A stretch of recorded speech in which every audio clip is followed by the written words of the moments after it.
The first thing Naima Okafor registered was silk. Not the cheap polyester that pretended to be silk, not the cotton blend compromise she'd bought herself for Christmas last year, but real, honest-to-God, 1,000-thread-count silk sheets that whispered against her skin like water. The second thing was the headache. It started behind her left eye and radiated outward in concentric circles of pure agony, each pulse timed perfectly with her heartbeat. The third thing was the incense. Sandalwood. Expensive sandalwood, the kind that came in those minimalist Japanese boxes from boutiques in River North, not the grocery store sticks she burned in her Bronzeville apartment. Naima's eyes snapped open. Wrong ceiling, wrong light, wrong everything. The ceiling above her was coffered, painted a soft dove gray with crown molding that probably cost more than her monthly rent. A modern chandelier hung in the center, geometric brass and frosted glass that screamed interior designer with an unlimited budget. Morning light filtered through floor-to-ceiling windows, and she could see the distinctive Chicago skyline. But the angle was wrong. She wasn't looking at it from the south side where she lived, or even from the loop where she'd been last night. Last night. Oh God, last night. Naima sat up too fast and immediately regretted it. Her head swam, her stomach lurched, and there was a chemical taste in her mouth that made her tongue feel thick and foreign. She looked down at herself. Still in her clothes, that was something. The emerald green blouse she'd worn to the networking event, though it was rumpled and one button had come undone. Her black slacks. Her shoes were on the floor beside the bed, placed neatly together like someone had arranged them. 14 hours at that damned networking event for this, she muttered, her voice coming out rough and scratchy. The room was enormous. King-sized bed with that silk bedding, a sitting area with a charcoal gray sofa and 2 chairs, original artwork on the walls. She recognized a Kahindi Wiley print, which meant whoever lived here had taste and money. A door that presumably led to a bathroom, another door, closed, that must lead to the rest of wherever the hell she was. Naima swung her legs over the side of the bed and immediately noticed the water. A tall glass sat on the nightstand alongside 2 white pills, aspirin probably, and a note written in precise, almost architectural handwriting. For the headache. You're safe. I'll explain everything. D. The penmanship alone told her something about the person who'd written it. Controlled, deliberate, someone used to giving orders and having them followed. She ignored the pills. Didn't matter how bad her head hurt, she wasn't taking anything from a stranger. Instead, she stood carefully, testing her balance. Everything worked. Nothing hurt except her head. She did a quick mental inventory. Underwear in place. No soreness anywhere unusual, no physical evidence that anything had happened to her while she was unconscious. But unconscious she had definitely been, because the last thing she remembered was standing at that networking event at the Peninsula Hotel, talking to Thomas Bradshaw about his new development in Hyde Park, accepting a glass of champagne from his hand, and then nothing. A black hole where the rest of the evening should have been. Naima's hands started to shake. She fisted them at her sides, forcing herself to breathe. In through the nose for 4 counts, hold for 7, out through the mouth for 8. The breathing technique her therapist had taught her after her mother died. It helped. A little. She walked to the windows and looked out. Definitely Chicago. She could see Navy Pier in the distance, which meant she was somewhere on the northern stretch of Lakeshore Drive. High up, probably the 30th floor or higher. The kind of real estate that went for millions, not the modest income she pulled from her small development company. You're awake. Naima spun around so fast she nearly lost her balance. A man stood in the doorway she hadn't heard open, tall, easily 6'2" or 6'3", with the kind of build that came from actually using a gym, not just paying for a membership. Dark hair, almost black, worn a little long on top in that deliberately casual way that somehow looked both European and expensive.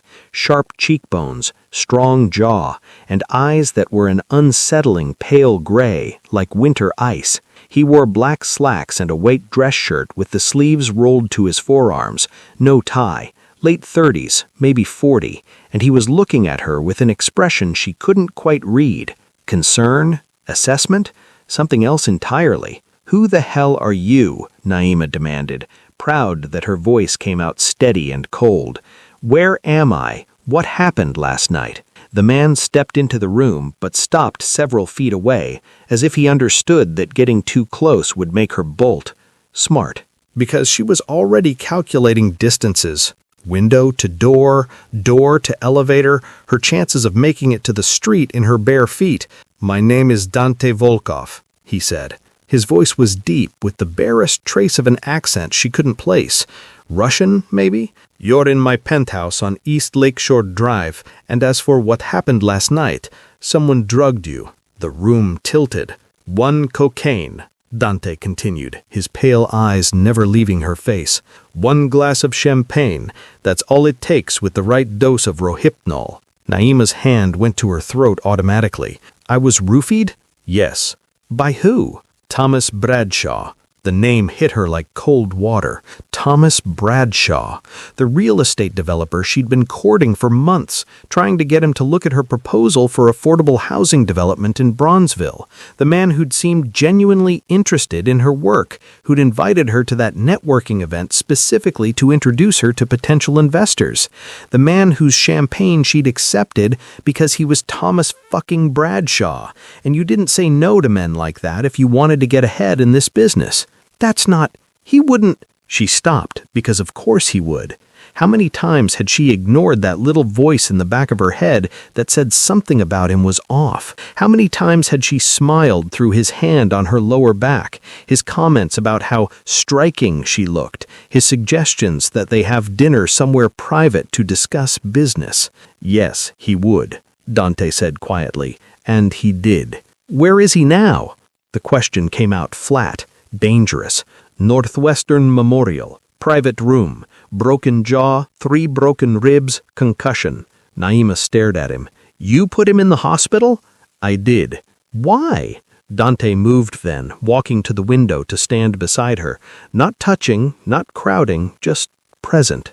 Up close, she could see the faint scar that ran from his left eyebrow into his hairline, could see that his knuckles were bruised and swollen. "Because I saw him put something in your drink," Dante said, staring out at the lake. "I was at the peninsula for a business dinner. I watched him slip the pill into your champagne while you were looking at your phone. I watched you drink it. I watched you start to stumble 20 minutes later, and I watched him tell everyone you'd had too much to drink and he was going to get you a cab home. But he wasn't going to take me home. No, he had a room upstairs, king suite, already paid for." The sickness in Naima's stomach had nothing to do with the drugs now. "So what did you do?" "I followed you to the elevator. I told Bradshaw I was an old friend, that I'd take you home. He refused, so I made it clear that refusing wasn't an option." "By breaking his jaw?" "Among other things." Dante's voice was matter-of-fact, as if discussing the weather. "Hotel security got involved. I explained the situation. They checked the security footage, saw him drugging your drink, called the police. By then, Bradshaw was already on his way to the hospital, so they took statements there. I brought you here because I didn't know where you lived, and I wasn't about to go through your purse while you were unconscious." "How very chivalrous of you," Naima said, sarcasm sharp in her voice. Dante turned to look at her then, and something in his expression made her breath catch. "I had my doctor come here to examine you. She's a woman, discreet, completely trustworthy. She confirmed you weren't sexually assaulted, but I thought you should hear that from a medical professional, not from me." The relief was so overwhelming that Naima's knees actually buckled. Dante caught her elbow, steadying her, and she let him because the alternative was falling. His hand was warm and solid, and he let go the moment she had her balance back. "Your phone is on the nightstand. 17 missed calls from someone named Shanice. I assumed you'd want to contact her when you woke up." 17 calls. Shanice must be losing her mind. Naima and Shanice Winters had been best friends since undergrad at University of Illinois, and Shanice had a protective streak a mile wide. She was probably already planning to call every hospital in Chicago and then the FBI. Naima walked back to the nightstand and grabbed her phone. Sure enough, 17 calls, 12 texts, all increasingly frantic. The most recent from 20 minutes ago. "Nye, if you don't answer, I'm calling the cops." She called back immediately. Shanice picked up before the first ring finished. "Naima Marie Okafor, where the fuck are you?" "I'm okay. I'm safe. I'll explain everything, but I'm okay." "You better start explaining right now because I've been calling you since midnight and—" "Shanice," Naima cut her off gently, "I was drugged. Thomas Bradshaw roofied me." Silence. Then, "I'm going to kill him. Someone already tried. He's in the hospital." "Good. Where are you?" Naima looked at Dante, who was giving her privacy by pretending to look at his phone. "I'm with the person who stopped Bradshaw. I'll explain later, but I need you to know I'm safe and I'll call you in an hour, okay?"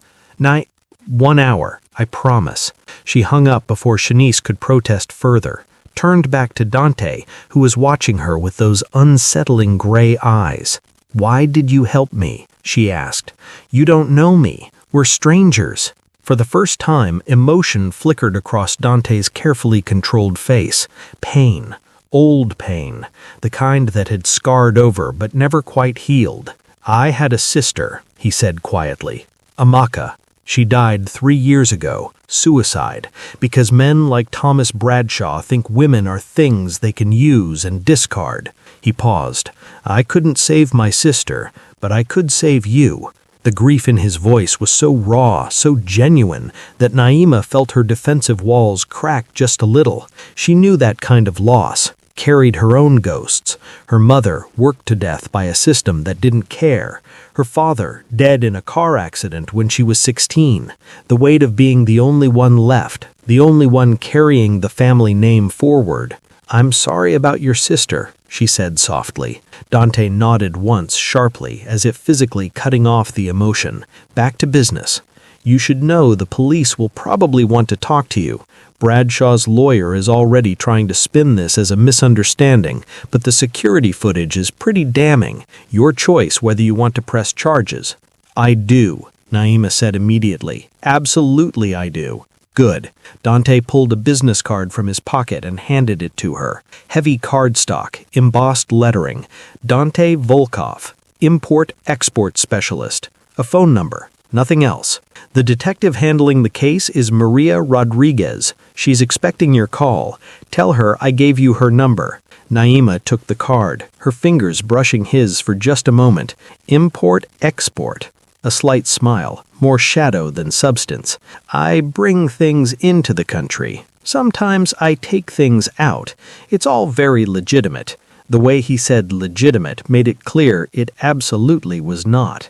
Naima should be scared, should be getting the hell out of this penthouse and away from this dangerous man with his bruised knuckles and his dead sister and his mysterious business dealings. Should be thanking him politely and calling an Uber and never looking back. Instead, she heard herself say, "I have a pitch meeting this morning, 9 a.m. with Bennett and Cross Investments." Dante checked his watch. Patek Philippe, she noticed, probably worth more than her car. "It's 7:30. You have time." "I look like hell." "You look like someone who had a traumatic experience. They'll understand if you reschedule." "No." Naima's voice was firm. "I've been trying to get this meeting for 6 months. I'm not rescheduling because some entitled predator thought he could—" She stopped, swallowed hard. "I'm not giving him that power." Dante studied her for a long moment. "You're tougher than you look." "I'm tougher than most people think." She paused. "I should go home, change, get ready. I'll have my driver take you. Your car is still at the Peninsula Valet. I can have it delivered to your apartment." Of course he had a driver. Of course he could make cars appear and disappear with a phone call. Of course he moved through the world with the absolute confidence of someone who expected doors to open and problems to dissolve. Naima should decline, should insist on calling her own ride, maintaining her independence by keeping distance between herself and whatever world this man inhabits. Instead, she heard herself say, "Thank you. That would help." Dante made a call in rapid-fire Russian, definitely Russian, she could tell now, and hung up. Car will be downstairs in 5 minutes. They stood there in the enormous bedroom with its silk sheets and expensive artwork, two strangers bound together by violence and rescue, and Naima felt the weight of unspoken questions hanging between them. "Can I ask you something?" she said. "Of course. You said you were at the peninsula for a business dinner. How did you happen to see Bradshaw drug my drink? That hotel is huge." Dante's smile was sharp. "I make it my business to notice predators, Miss Okafor. I've been watching Bradshaw for a while now. He has a pattern. This wasn't his first time, but it was his last." Yes, it was. The certainty in his voice should have frightened her. Instead, it felt like justice. Naima walked toward the door, then stopped, turned back. "Have dinner with me Friday," Dante said before she could speak. "I can help with your investors." Every instinct screamed at her to say no. This man was dangerous.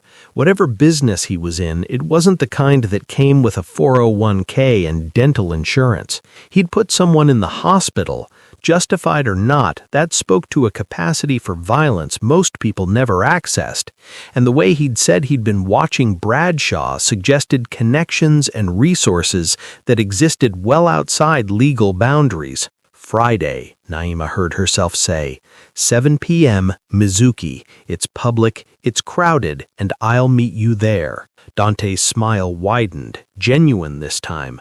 "Smart woman. I'll make a reservation." "This isn't a date," Naima clarified. "It's a business dinner." "Of course," but the way his gray eyes gleamed said he knew exactly what it was.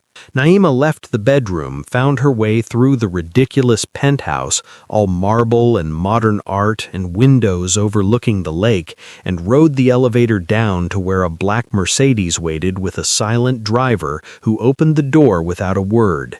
As the car pulled into morning traffic, Naima looked at the business card in her hand.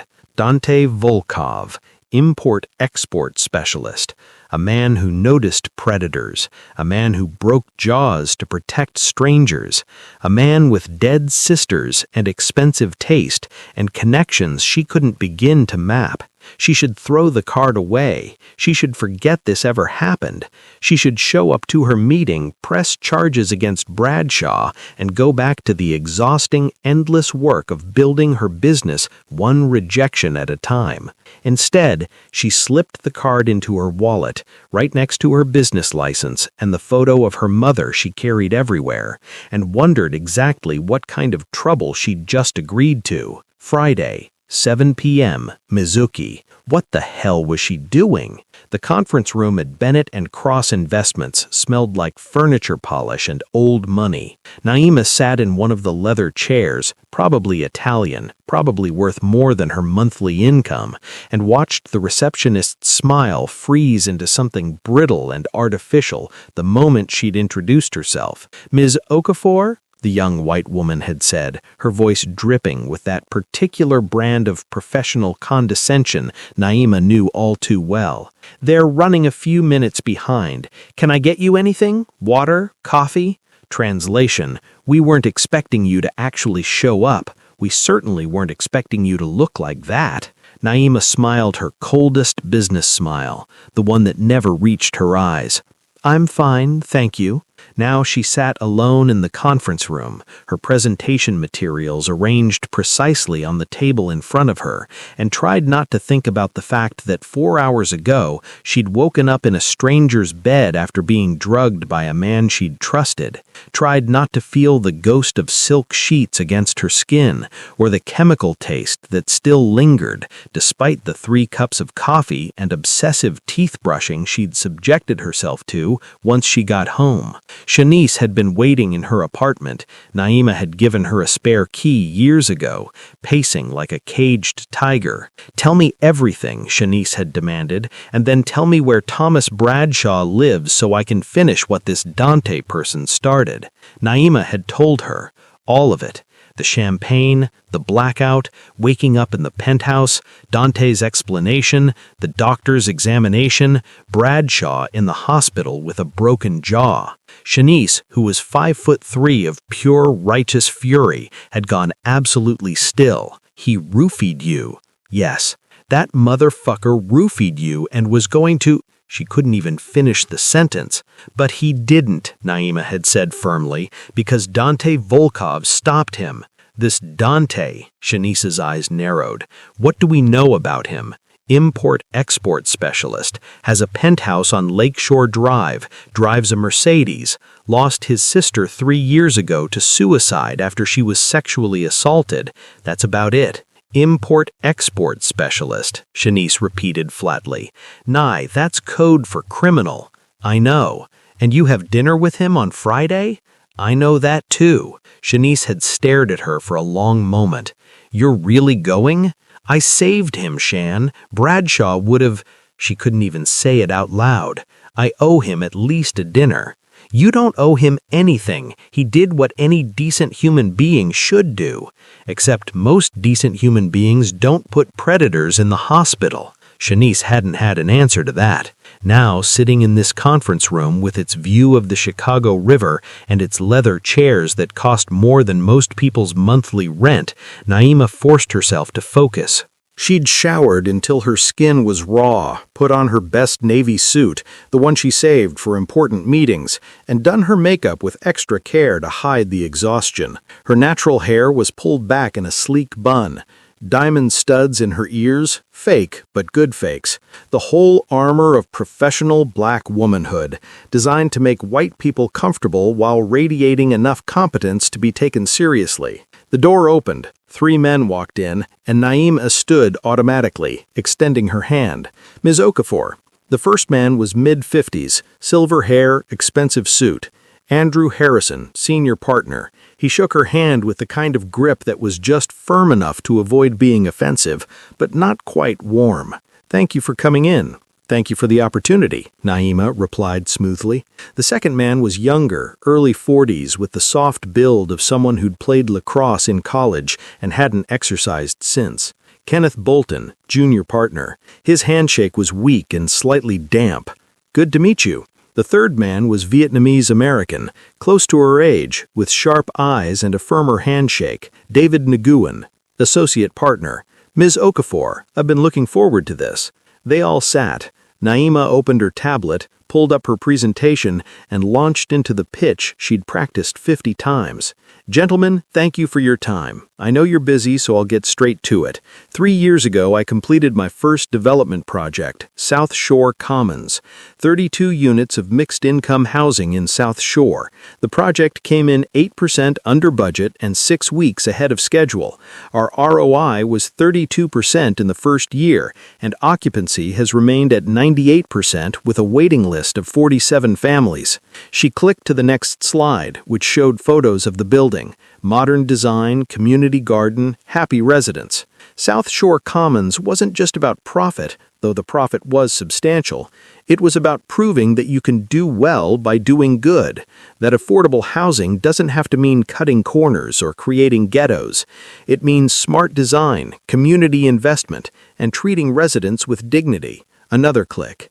Which brings me to my proposal today. I'm looking to expand this model to 8 sites across Inglewood, Austin, and Roseland. Total project cost, $15 million. I'm proposing a pilot phase of $3.5 million to develop 2 sites in Inglewood, with proven results before scaling up. Harrison leaned back in his chair, fingers steepled. Ms. Okafor, I've reviewed your materials. Your South Shore project is impressive, but what you're proposing is ambitious. There it was. The word she'd been waiting for. Ambitious. Code for too much, too soon, too big for someone like you. Ambitious how? Naima kept her voice level, professional. Bolton jumped in. Well, you're talking about multiple sites across challenging neighborhoods. That's a significant undertaking for a firm of your size. Size. Code for, you're a one-woman operation and we don't trust you. My firm may be small, Naima said, but my track record speaks for itself. I delivered South Shore Commons on time and under budget. My contractor relationships are solid. My financing is secure for the first phase. What specifically concerns you about the scope? Harrison exchanged a glance with Bolton. Naima had seen that glance before. It meant, how do we say this without getting sued? Perhaps, Harrison said carefully, this would be better suited to a partnership approach. If you were to bring in a more established firm as a partner, we'd be more comfortable with the risk profile. And there it was, the real objection. Not that the project was too big, not that the numbers didn't work, but that she wasn't the right person to lead it. By established, Naima said, her voice going cold, you mean white. The temperature in the room dropped 20 degrees. Bolton actually sputtered. That's not, we would never, let me save us all some time. She pulled up another slide. Your firm has backed 15 development projects in the last 5 years. Of those 15, 3 were led by black developers. 2 of those 3 failed, but not because the developers were incompetent. They failed because you underfunded them by 30% compared to your white-led projects, and you demanded oversight provisions you've never required from white developers. She clicked again. The third project, South Loop Lofts, succeeded despite you, not because of you. The developer had to fight you every step of the way for basic resources. Meanwhile, your white-led projects have a 40% success rate, a 15% delay rate, and a 12% cost overrun average. Another click. Now she was showing their balance sheet, public information anyone could access if they knew where to look.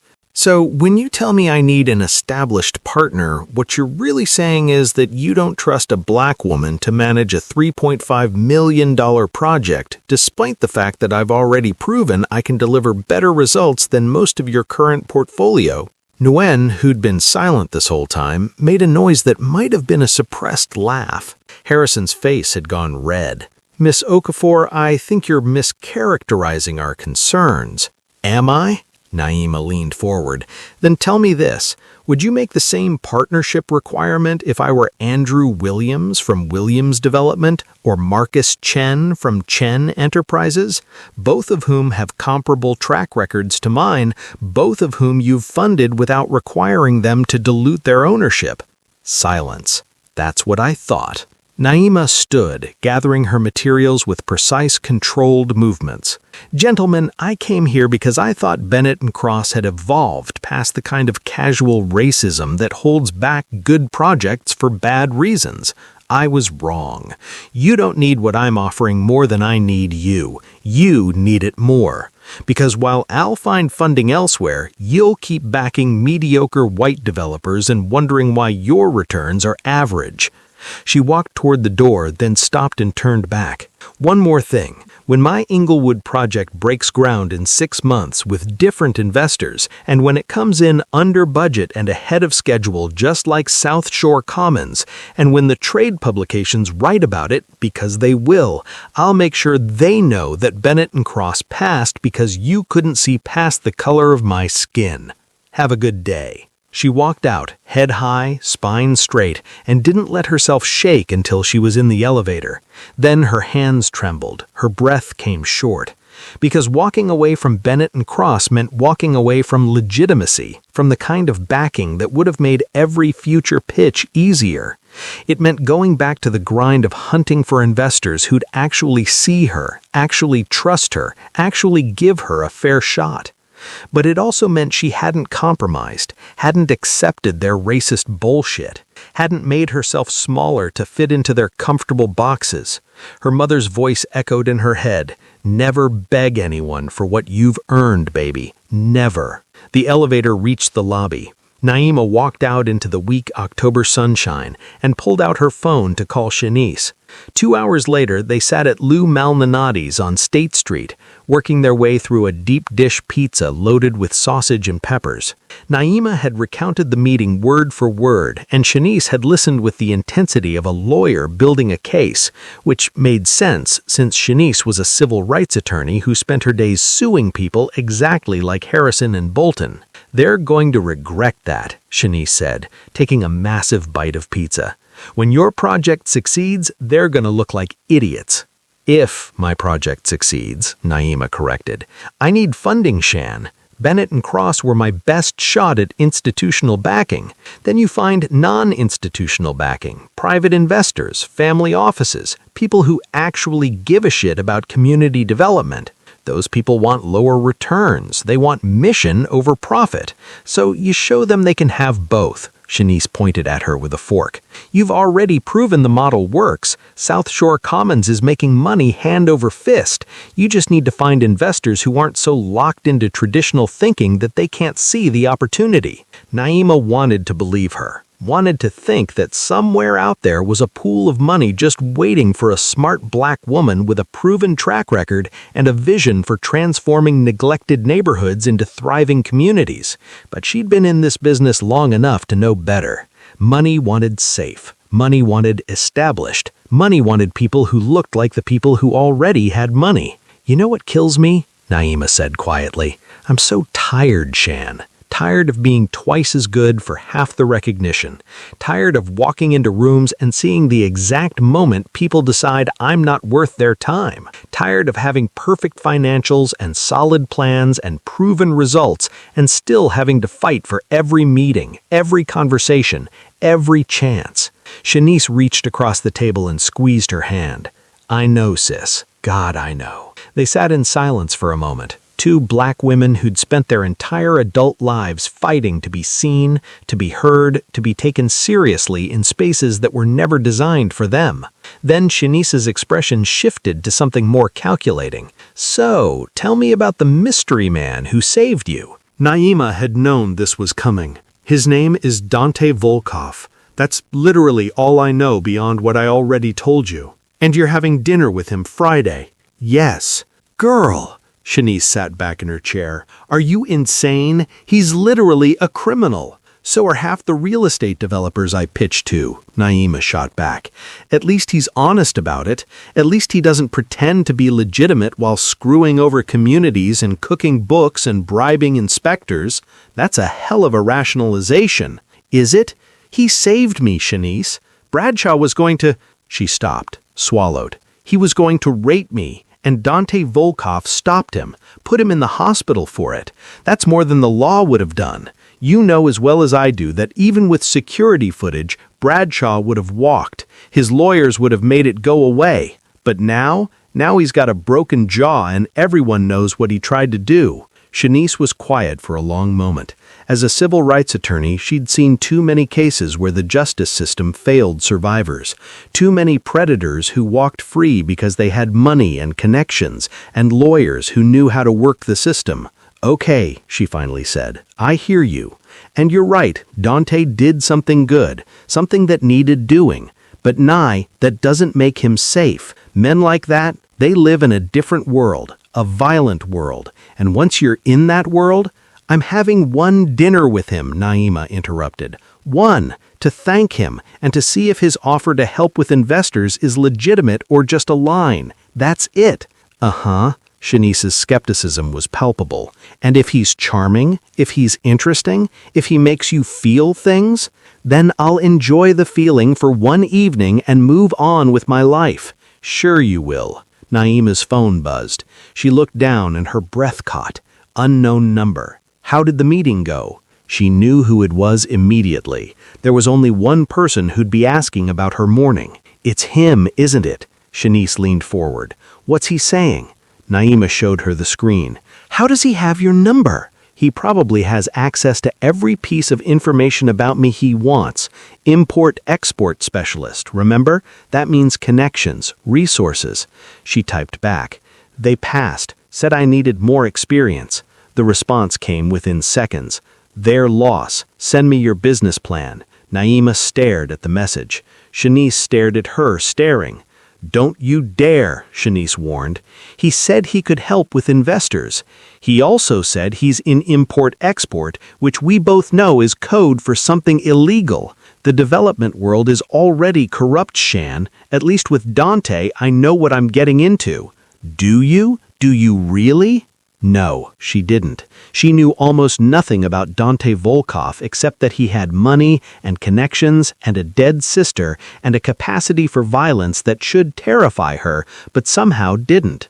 She should delete the message, should block the number, should show up Friday, thank him politely for his help, and never see him again. Instead, she pulled up her business plan, the comprehensive one, with financial projections and site analyses and demographic studies, and attached it to a message. This is everything. Full disclosure, it's ambitious. Send. Shanice groaned. You're really doing this. I'm exploring options. You're playing with fire. Then I'll get burned. Won't be the first time. That night, Naima sat in her apartment in Bronzeville, a modest one-bedroom she'd bought herself 3 years ago, the first property she'd ever owned, and let herself feel everything she'd been holding back all day. The fear, the violation of knowing someone had drugged her, had planned to assault her, had seen her as nothing more than a thing to be used. The rage at Thomas Bradshaw, at Bennett and Cross, at every man and every institution that had looked at her and decided she was less than. The exhaustion of always fighting, always proving, always being twice as good for half the respect. And underneath it all, a tiny, dangerous spark of something else. Anticipation. Curiosity, the wild, reckless feeling that maybe, just maybe, Dante Volkov represented something different. Not better, necessarily, but different. Her phone buzzed. Dante Volkov. Reading now. This is excellent work. She smiled beside herself. Typed back. Thank you. I have questions. I have answers. Friday? Friday. Naima set down her phone and looked around her apartment. Photos of her parents on the bookshelf, her father in his security guard uniform, her mother in her nursing scrubs. Both of them worked themselves to death trying to give her a better life. Both of them gone too soon, victims of a system that ground poor people into dust and called it the American dream. She walked to the window and looked out at Bronzeville, her neighborhood. The historic black metropolis that had been home to legends like Ida B. Wells and Louis Armstrong, that had thrived during the Great Migration and then been systematically destroyed by redlining and disinvestment and urban renewal programs that were really urban removal programs. Some of the old brownstones still stood, beautiful and crumbling. Some blocks had been rebuilt, though often without character or soul. Some were still empty lots, ghosts of buildings that had been torn down and never replaced. Someone has to care about people like us, Naima whispered to her reflection. Someone has to fight for communities like this. Her phone buzzed again. She looked down. Dante Volkov. You should be asking for 20 mm, not 15 mm. The market can support it, and you're leaving money on the table. Naima's pulse quickened. He'd found the weakness in her plan, the place where she'd made herself smaller to seem more palatable to conservative investors. I didn't think I could get funding for 20 mm. Bennett and Cross barely wanted to hear about 15 mm. Bennett and Cross are idiots. There are investors who would jump at this opportunity if it was presented correctly. Such as me. Naima's hand tightened on her phone. This was it, the moment where she either pulled back or leaned in, where she chose safety or possibility. She thought about her mother, working 3 jobs until her heart gave out. About her father, killed by a drunk driver while working security at a building that paid him minimum wage. About all the people in all the neighborhoods she wanted to help who were grinding themselves down just like her parents had. She thought about Bennett and Cross and their polite racism, about Thomas Bradshaw and men like him who saw women as things, about every door that had been slammed in her face, every assumption that she wasn't good enough, smart enough, experienced enough. And she thought about Dante Volkov, who'd put a predator in the hospital to protect a stranger, who'd read her business plan and seen its potential instead of her limitations, who lived in a world she didn't understand, but who'd offered her a hand anyway. What are you proposing? She typed. Dinner Friday. We'll discuss it properly. This is moving fast. The best opportunities always do. The question is whether you're brave enough to seize them. Naima looked at herself in the window's reflection, saw her mother's determined chin, her father's steady eyes, saw a woman who'd built something from nothing, who'd survived the kind of violation that destroyed people, who'd walked out of a meeting with venture capitalists because she refused to compromise her dignity. She was brave enough. She had to be. 7 o'clock, Mizuki. Don't be late. I'm never late. She set down her phone, walked to her bedroom, and climbed into bed, still wearing her clothes. Tomorrow, she'd call Detective Rodriguez and give her statement about Bradshaw. Tomorrow, she'd start researching Dante Volkov, trying to figure out who she was really dealing with. Tomorrow, she'd be smart and careful and strategic. But tonight, she let herself imagine what it would feel like to have someone actually believe in her vision, to have resources and connections and support, instead of always fighting uphill against gravity and racism and poverty and every other force that wanted to keep people like her in their place. Just before she fell asleep, she whispered into the darkness, "I'm doing this for you, for us." She didn't know if she was talking to her parents or to herself. Maybe it didn't matter. If you've ever been in a room where your qualifications weren't enough because of who you are, drop a comment. Are you Team Naima, or she should have stayed quiet? Friday arrived wrapped in that peculiar October crispness that made Chicago feel alive. Naima spent the day in a state of controlled chaos, meeting with Detective Rodriguez to give her statement about Bradshaw. The detective had been sympathetic, but warned that with Bradshaw's lawyers, prosecution would be difficult, reviewing contracts for South Shore Commons Phase 2, and trying on 7 different outfits before settling on an emerald green dress that her mother had bought her 2 years before she died. "For when you need to feel like royalty," her mother had said. Naima needed to feel like royalty tonight. She wore her natural hair down, thick, glorious coils that fell past her shoulders, because she'd spent too much of her life straightening and shrinking and making herself palatable. If Dante Volkov couldn't handle her at her most pathetically black, then this dinner would be very short. Mizuki was in River North, the kind of upscale Japanese restaurant where reservations were made months in advance, and the fish was flown in daily from Tokyo. Naima had never been. It was out of her price range, but she'd heard about it from clients who'd dropped $500 on omakase without blinking. She arrived at exactly 7 o'clock to find Dante already there, standing in the entrance. He wore a navy suit with no tie, the kind of expensive casual that wealthy men perfected. The suit probably cost $3,000, but he wore it like jeans. His dark hair was slightly damp, as if he'd showered right before coming. When he saw her, something flickered in those pale gray eyes. "Naima." He said her name like he was tasting it. "You look incredible." "Thank you." She kept her voice neutral, professional. This was a business dinner, just business. He offered his arm. She didn't take it, but she walked beside him as the hostess led them to a private section. Of course he'd reserved a private section, with a view of the city lights. Dante pulled out her chair, old-fashioned, almost anachronistic in its formality. Naima sat, and he took the seat across from her, not beside her. Respectful distance. A server appeared immediately. Clearly they knew him here, and Dante ordered sake without asking her preference. "Presumptuous," Naima observed. "Trust me," Dante replied with a slight smile. When the sake arrived, served warm in a beautiful ceramic container, it was perfect, smooth and subtle with notes of pear, exactly what she would have ordered if she'd known enough about sake to order intelligently. She didn't give him the satisfaction of saying so. "Tell me about the Bennett and Cross meeting," Dante said after they'd both had a sip. "I already told you. They passed. I know what they did. I want to know how it felt." Naima set down her cup carefully. "Why?" "Because I'm trying to understand you, and I suspect that meeting tells me more about who you are than your business plan does." She studied him across the table. In the soft lighting, he looked younger than she'd first thought, maybe late 30s instead of 40, but his eyes were older, eyes that had seen things, done things.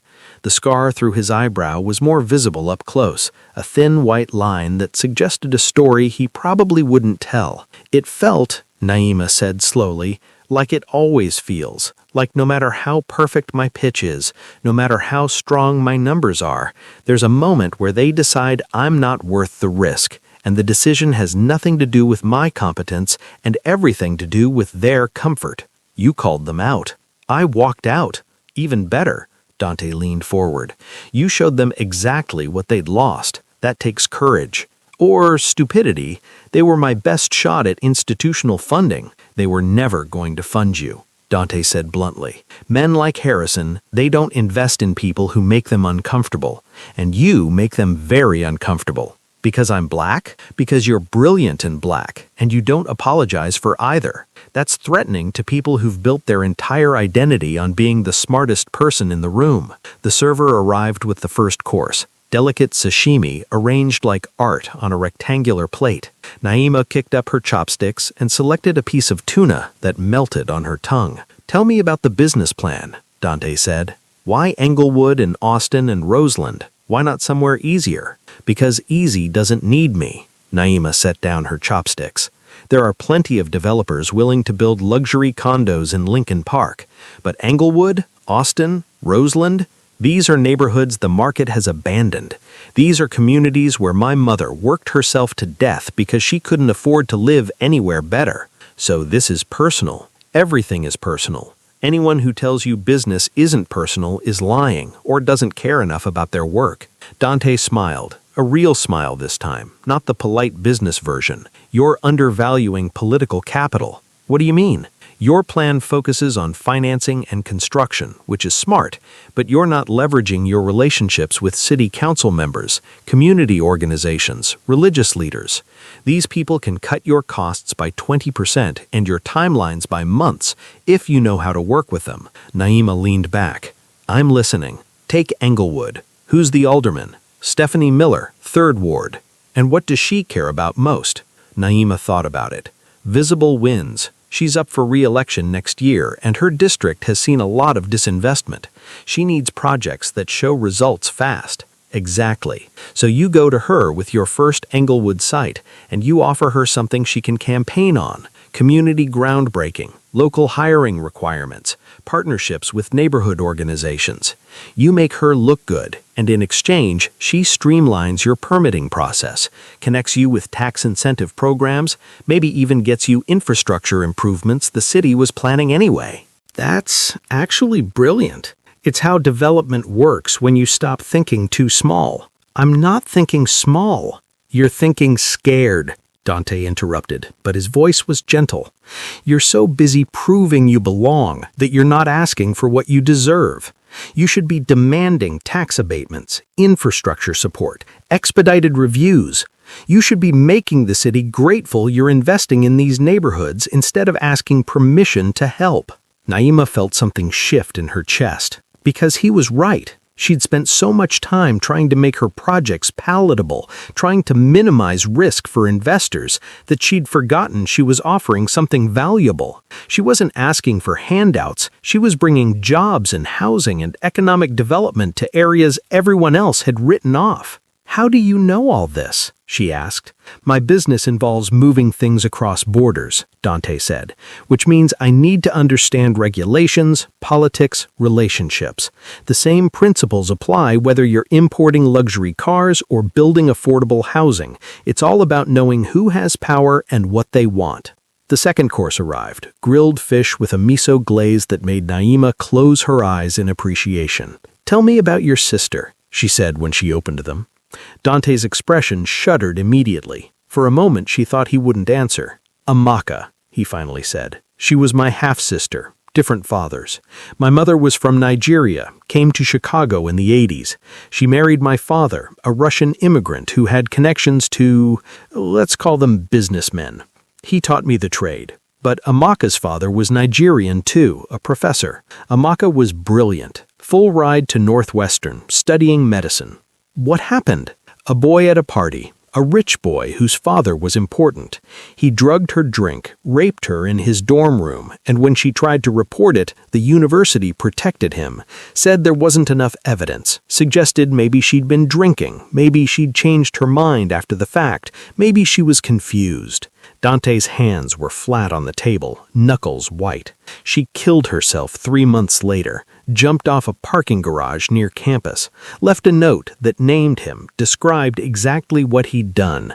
The university still did nothing. His father's donations were too valuable. I'm so sorry, Naima whispered. That's why I couldn't let Bradshaw touch you, because I've seen what happens when men like that get away with it. I've watched it destroy someone I loved, and I'm done watching." The grief in his voice was so raw that Naima reached across the table without thinking and covered his hand with hers. He looked down at their joined hands, then back up at her, and something passed between them. Understanding, maybe. Recognition. Two people who'd been carved up by loss and injustice and who'd survived anyway. "I'm lonely," Dante said quietly. "I have people who want things from me, people who fear me, people who work for me, but no one who just sees me. No one who—" He stopped. Until now, maybe. Naima should pull her hand back, should maintain distance. But she didn't. "I'm tired," Naima confessed. "Tired of proving myself every single day. Tired of being the smartest person in rooms that refuse to see it. Tired of carrying my parents' dreams and my community's hopes and my own ambitions all at the same time." "Then put them down for one evening." Dante turned his hand over, palm up, and offering. "Just for tonight, you don't have to be Naima Okafor, community developer. You don't have to be strong or strategic or perfect. You can just be." It was the kindest thing anyone had said to her in years. The rest of the dinner passed in a blur of excellent food and increasingly personal conversation. Dante told her about his mother, who'd worked as a nurse and taught him Igbo phrases he still remembered. About watching her die of cancer when he was 19, how he'd held her hand and promised to take care of Amaka, a promise he'd failed to keep. About his father, who'd introduced him to the family business and then died in a shooting 3 years ago, leaving Dante to run an empire he'd never quite wanted. Naima told him about her mother working 3 jobs, nursing assistant during the day, cleaning offices at night, weekend shifts at a grocery store, until her heart gave out at 53. About her father, killed by a drunk driver while working security, how she'd had to drop out of college for a semester to work until she could get financial aid sorted. About walking through Bronzeville and seeing the neighborhood her parents had died trying to escape and deciding that someone needed to care about people like them.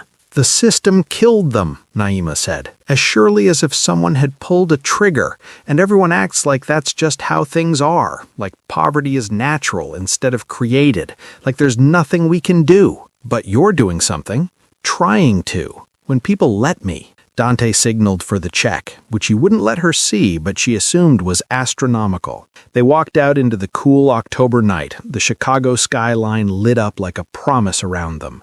In the parking garage, Dante walked her to her car, and they stood there in the fluorescent lighting, neither quite ready for the evening to end. "Can I ask you something?" Naima said. "Anything. Are you married? Kids? Secret family?" Dante laughed, genuine and surprised. "No, no, and no. You? No, no, and no." They smiled at each other. The air between them felt charged, electric. "I'm tired of waiting for permission," Naima said, and she kissed him, just leaned in and pressed her lips to his, claiming what she wanted instead of waiting to be asked. For a heartbeat, Dante froze, surprised. Then he responded, one hand coming up to cradle the back of her head, fingers threading through her hair. He deepened the kiss, walked her backward until she was pressed against her car, and Naima gasped at the intensity of it, the way he tasted like sake and certainty, the way his body was solid and warm against hers, the way everything else fell away except this moment, this feeling, this dangerous, reckless choice she was making. Then Dante pulled back, breaking the kiss, leaving her breathless and wanting. "Have dinner with me Tuesday," he said, voice rough. "My place." He walked away before she could answer, before she could think, before she could do anything except stand there with her heart racing and her lips still tingling and the absolute certainty that she'd just stepped off a cliff. She texted him when she got home. 7 o'clock? I'll cook. You cook? My mother taught me. Italian recipes from my father's side. Naima fell asleep that night with a smile on her face and didn't let herself think about what she was doing, didn't let herself analyze or second-guess or worry. She'd spent her whole life being careful, being smart, being strategic. Maybe it was time to be reckless instead. Tuesday arrived both too quickly and not quickly enough. Naima spent the intervening days in a strange fugue state, handling business with her usual competence while mentally counting down the hours until she'd see Dante again. She told Shanice about the kiss. Shanice had groaned. "You're in so deep." "I know. This is going to end badly." "Probably.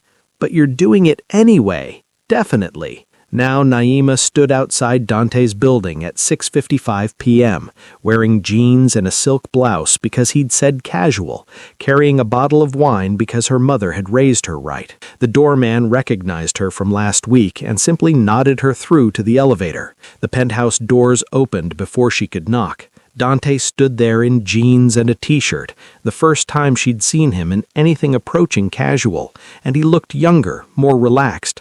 Perfect timing. His apartment smelled incredible. Garlic and tomatoes and fresh bread. He'd set the dining table with actual place settings, cloth napkins, candles. "You weren't kidding about cooking," Naima said. "My mother believed that feeding people was an act of love. She taught me that if you're going to do something, do it right." He took the wine, examined the label, smiled. "Good choice. This will pair well." "Pair well with what?" "Osso buco. My mother's recipe. It's been simmering for 3 hours." Naima followed him into the kitchen and watched him move with the casual competence of someone who actually knew what he was doing. He plated the food, tender veal shanks over risotto, garnished with gremolata, and carried it to the dining table. The food was extraordinary, rich and complex and made with obvious care. "This is amazing," Naima said after the first bite. "Thank you." Dante looked genuinely pleased. "Cooking is one of the few times I can turn off my brain. Just follow the recipe, trust the process." They ate and talked about everything and nothing. Books they'd read, places they wanted to travel, stupid movies they secretly loved. It felt easy, natural, like they'd known each other for years instead of days. Then Naima's phone rang. She almost ignored it, but the caller ID said Mike Peterson, one of her building inspectors for South Shore Commons Phase 2. She'd been waiting for his call about a permit issue. "I need to take this," she told Dante. "Sorry." "Of course," she answered. "Mike, please tell me you have good news." "Miss Okafor." Mike's voice had that oily quality she'd learned to hate. "We've got a situation with the Phase 2 inspection." "What kind of situation?" "Well, there are some concerns about code compliance. Might take a while to resolve unless we can find a way to expedite things." Naima's blood went cold. She knew exactly what this was. "How much?" "I'm sorry?" "How much do you want, Mike, to make your concerns disappear?" Silence. Then, "I think 5,000 would cover the additional review time." Naima's voice went flat, deadly, the same voice she'd used on Harrison and Bolton, the voice that came from a place of pure ice. "Listen very carefully, Mike. You take what we agreed to in our contract, or you walk away with nothing. I have documentation of every conversation we've had, every email, every text, and if you try to extort me, I will bury you. I will file complaints with the city, with the state licensing board, with every oversight agency that exists. I will make it my personal mission to ensure you never work in this industry again. Do you understand me? Miss Okafor, do you understand me?" "Yes." "Good. I expect that permit approved by Friday. Have a nice evening." She hung up, took a breath, and looked up to find Dante staring at her. His expression was inscrutable. "That didn't sound like restaurant business," he said slowly. Naima froze. She'd been so focused on shutting down Mike's extortion attempt that she'd forgotten Dante didn't know about that side of her business, didn't know that Okafor Development was her real company, that the restaurant was just a side investment, that the way she talked about her projects suggested someone with a lot more experience and capital than a small business owner should have. "It's complicated," she said. "I'm not exactly legitimate either," Dante replied.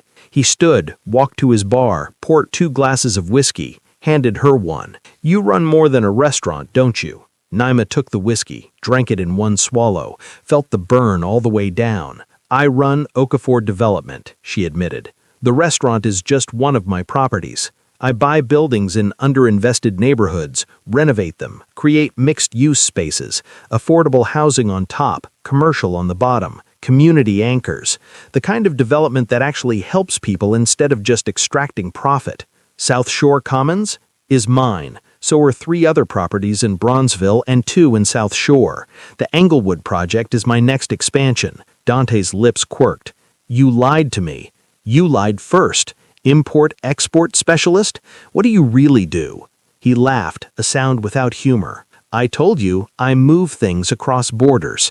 Some things that shouldn't cross borders but do. Not drugs, not weapons, but art with questionable provenance.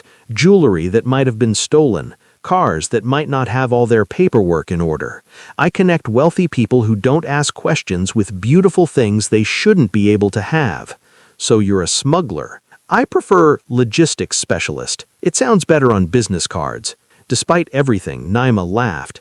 We're a pair. What else are you not telling me? Naima poured herself another whiskey. I push legal boundaries. Shell companies to minimize taxes, creative financing that technically complies with regulations but definitely violates their spirit, relationships with inspectors and city officials that involve cash payments and expensive dinners and turning blind eyes to code violations. So you're not just a developer, you're a fixer. I'm someone who gets things done in a system designed to prevent people like me from succeeding. If that makes me a criminal, fine. I'm helping communities that everyone else abandoned. I'm creating wealth for people who've been systematically excluded from building it. If I have to break some rules to do that, I'll live with the consequences. Dante studied her for a long moment. You're magnificent when you're ruthless. Is that a compliment? Yes. He moved closer, and Naima's breath caught. I've spent my whole life around people who pretend to be civilized while doing savage things. You're the opposite. You're savage in service of civilization. That's the most fucked up compliment I've ever received. But you'll take it. Yes. He kissed her then, not gentle like the parking garage, but hungry, demanding, like he'd been holding back and had finally decided to stop. Naima kissed him back just as hard, her hands fisting in his t-shirt, pulling him closer. This was reckless and stupid and probably a disaster waiting to happen, but she didn't care. They stumbled towards his bedroom, leaving a trail of clothes. And when they finally fell into his bed, not the guest room where she'd woken up that first morning, but his actual bed, Naima felt something settle in her chest. A sense of rightness that had nothing to do with logic and everything to do with recognition. 2 people who'd been pretending their whole lives. 2 people who lived in the gray spaces between legal and illegal, moral and immoral, safe and dangerous. 2 people who'd finally found someone who understood. The next morning, Naima woke up tangled in Dante's sheets with his arm around her waist and thought, I'm in so much trouble. But she was smiling when she thought it. The next 3 weeks were a study in compartmentalization. Naima spent her days managing Okafor development, closing the deal on her first Englewood property, negotiating with contractors, courting new investors.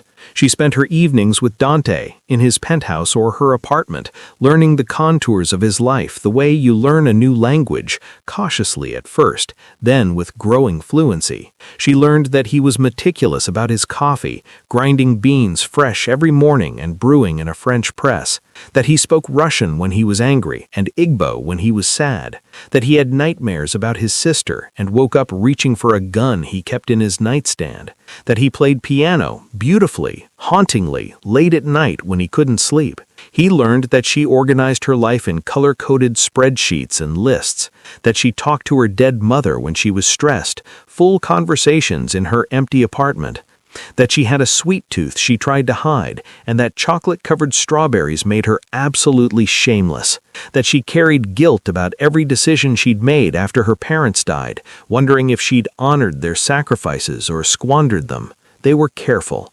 They kept their business lives separate. Naima didn't ask about his shipments, and Dante didn't ask about her financing. They existed in a bubble, where they could just be 2 people falling into something that felt dangerously close to love. It couldn't last. Thursday morning, a week before Thanksgiving, Naima woke up in Dante's bed to find him already dressed and drinking coffee by the window. "Morning," she mumbled, stretching. "Good morning." He came over, kissed her forehead. "I have a major business meeting today." "Yeah? What kind?" "Port expansion deal, shipping routes, infrastructure investment, very boring logistics stuff." "Sounds thrilling," he smiled. "How about you? What's your day look like?" "I have a meeting too, actually. New development opportunity on the west side. Could be big if it works out." "West side? That's a good market." "Yeah, that's what I'm hoping." Naima sat up, pulling the sheet around herself. "When will I see you?" "How about Friday? I'll take you somewhere nice."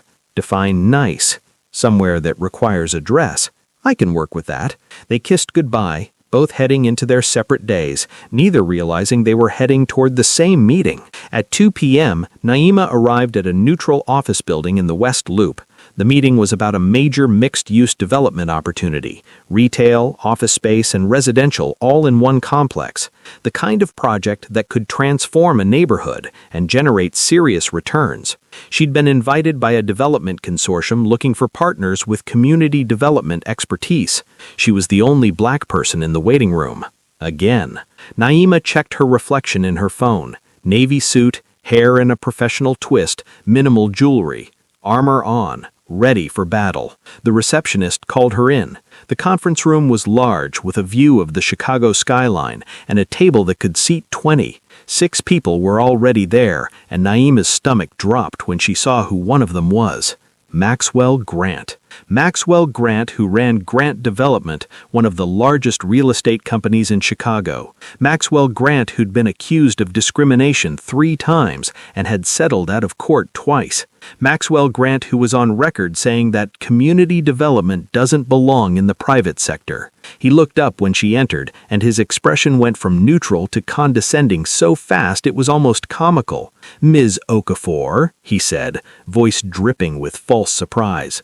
"I'm surprised they invited you." Naima's smile was pure ice. "Mr. Grant, I'm surprised you're still in business after your last quarter's performance." His face reddened, but before he could respond, the facilitator, a nervous-looking man named Robert Chen, stepped in. "Thank you all for coming. We're just waiting for one more participant, and then we can begin." Naima took a seat at the table, deliberately choosing one across from Grant. She pulled out her tablet, brought up her notes, and pretended not to notice Grant's glare. "This is a major undertaking," Grant said, loudly, clearly performing for the room. "Not one of your little community projects." Naima didn't look up from her tablet. "My little community projects have a better return rate than your last 5 major developments combined." "Would you like me to pull up the comparative data?" "I don't know where you're getting your information." "Public filings. Your company lost $15 million last quarter due to cost overruns on the River North Towers. Your South Loop development is 3 months behind schedule, and your last community development deal in Pilsen ended in a lawsuit from displaced residents. Shall I continue?" The room went very quiet. Grant's face was approaching purple. "You have no idea what you're talking about. I have extensive documentation, but please, continue telling me about major undertakings." Before Grant could explode, the door opened. "Apologies for my lateness," a familiar voice said. "Traffic was terrible." Naima turned. Dante walked in, wearing an impeccable charcoal suit, his hair perfect, his expression all business. He looked every inch the successful entrepreneur, the powerful businessman, the man who commanded rooms. Their eyes met. The world stopped. Every sound in the room faded to static. Naima felt her professional mask lock into place so hard it hurt, felt every muscle in her body go rigid with shock and something close to panic. Dante's expression didn't change at all. Perfect control, perfect composure, but his eyes, those pale gray eyes, went absolutely flat, and she knew he was feeling exactly what she was feeling. "Mr. Volkov," Robert Chen said, relief obvious in his voice. "Thank you for joining us. Please have a seat." "Thank you." Dante's voice was perfectly neutral. He took the empty seat, which happened to be 2 chairs down from Naima, close enough to be in her peripheral vision, close enough that she could smell his cologne. "I see the team is already assembled. Excellent. We were just discussing the project scope," Chen continued, oblivious to the tension. "Ms. Okafor was educating us on her impressive track record." "Ms. Okafor." Dante said her name like they'd never met, like he hadn't been inside her body 3 days ago. like they were strangers. "I've heard good things about your work in Bronzeville. Mr. Volkov." Her voice matched his, cool, professional, distant. "Your reputation precedes you." Grant, who'd been watching this exchange, jumped in. "Yes, well, now that we're all here, perhaps we can discuss the actual proposal. This West Side development is a $50 million project. High-end retail on the ground floor, office space on floors 2 through 5, luxury condos on floors 6 through 12. Naima forced herself to focus on the presentation, forced herself to think about the project instead of the man sitting 10 feet away who knew exactly what she looked like naked, who'd cooked her dinner, who'd held her while she cried about her mother. The project details emerged through discussion. Grant's company would handle overall development, various investors would provide capital, the city was offering tax incentives, and Dante, Mr. Volkov owns the port facilities that would be essential for material shipments, explained Chen. Having him as a partner ensures smooth logistics and competitive pricing. Naima's blood ran cold. Dante owned the ports, which meant every shipment of materials for this project would go through his facilities, which meant he'd have leverage over timelines, costs, operations, which meant their business lives weren't just intersecting, they were directly entangled. "The community development component is crucial," Chen continued. "We need someone with experience in affordable housing integration, local hiring, community engagement. That's where we hoped Ms. Okafor's expertise would be valuable." "I see," Grant said dismissively. "And what percentage of the affordable housing are we talking about?" "The city requirement is 15%, Naima said, keeping her voice level even as her world imploded around her. "But I'd recommend 25% to maximize tax incentives and community buy-in." 25%? Grant scoffed. "That's not economically viable." "It is if you structure it correctly. The tax breaks alone offset 60% of the cost differential, and having community support streamlines permitting and reduces opposition. You end up ahead financially and politically." The meeting continued for another hour. Plans were discussed, numbers debated, responsibilities allocated. Through it all, Naima and Dante never looked directly at each other, never spoke to each other unless absolutely necessary, maintained perfect professional distance while Naima's mind screamed. This couldn't be happening. They'd been so careful, had kept business and personal separate, had created a space where they could just be themselves without the complications of their respective empires. But now those empires were colliding, and there was no way to keep them apart. The meeting finally, mercifully, ended. Everyone stood, gathering materials, making small talk. Naima headed for the door, desperate to escape, to process, to figure out what the hell this meant. "Ms. Okafor." She stopped, turned. Dante stood 5 feet away, his expression unreadable. "Do you have a moment? I'd like to discuss the port logistics separately, if you're willing." Professional, appropriate, exactly what anyone would expect. "Of course, Mr. Volkov." They found an empty conference room down the hall. The door closed behind them, and for 5 seconds they just stared at each other. Then Dante spoke, voice low and furious. "You didn't tell me your West Side meeting was this. You didn't tell me your port deal was this. I told you it was infrastructure investment. You said shipping routes. You didn't say it was a major development project. Neither did you." They glared at each other, and Naima felt her carefully constructed professional composure cracking. "This is bad. This is really bad. I know. Your port's my project. Direct conflict of interest. I know. Grant is going to want exclusive access to your facilities, which gives you leverage over my community development component, which means if we're not careful, this becomes a nightmare." Dante ran his hand through his hair, disrupting its perfect arrangement. "I wouldn't use that leverage against you. You know that. I know that. But your business partners don't, and they're going to expect you to maximize profit, which means squeezing your affordable housing percentage, delaying shipments to control timelines, using my position to extract concessions." "Exactly." Silence. "Did you play me?" Naima's voice cracked slightly. "Was this whole thing, us? Was it about positioning yourself for this deal?" Dante's eyes flashed. "No, God no. Everything between us was real. He stepped closer. "Did you?" "No. I couldn't fake what I feel for you even if I wanted to." The admission hung between them, raw and honest. "So what do we do?" Naima asked quietly. Dante was quiet for a long moment. "We could walk away. I could back out of the port deal, let them find another logistics partner, and I could decline the community development role. We could keep our relationship and our business completely separate. We could." Neither of them moved toward the door. "Or," Naima prompted, "or we try to be partners, really partners, business and personal. We figure out how to make this work without compromising either one. That's complicated." "Everything about us is complicated." Dante's smile was tired. Why stop now? Naima wanted to say no, wanted to choose the safe path, the smart path, the path that kept her heart and her business protected. But she'd built her entire career on taking risks other people wouldn't take, on seeing opportunity where others saw obstacles.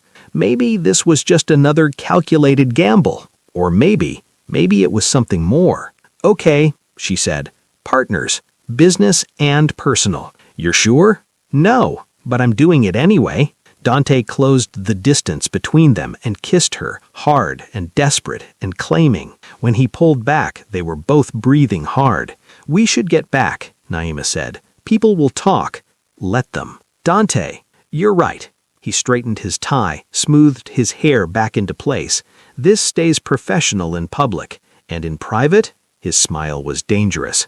"In private, all bets are off." They walked back to the main conference room separately, exchanged business cards in full view of everyone, shook hands like professionals, made plans to discuss port logistics in detail next week. And if Naima felt Dante's eyes on her as she walked out, if she felt the weight of everything unspoken between them, if she climbed into her car and sat there for 10 minutes trying to steady her breathing, well, that was nobody's business but hers.